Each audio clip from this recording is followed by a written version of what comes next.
पुराणा Cuttack range Harbhanga section अंतर्गत धर्मनगर ग्राम्य जंगल में वन विभाग पक्षर वन महोत्सव पालित हो जाइछि। उक्त अवसर में वनपाल अशोक कुमार प्रधान तत्वावधान में सामूहिक वृक्षरोपण कार्यक्रम अनुष्ठित होता। अतिथि भाव में हरभंगा सरपंच श्रीमती शकुंतला बेहेरा, समिति सभ्य चित्तरंजन सेठी, वरिष्ठ सांबादिक चित्तरंजन सिंह जोगदे सामूहिक वृक्षरोपण कार्यक्रम शुभारंभ करते।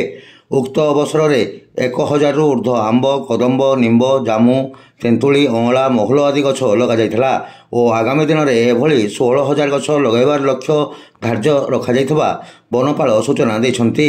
धर्मनगर ग्राम्य जंगल रे आज 76तम वन महोत्सव पालन करा होउची। आज प्रथम गछ लगा होउची। आज 1000 गछ लागिबो। ए जगह रे 40 हेक्टर जगह रे at the rate 400 per hectare 400 गछ लागिबो।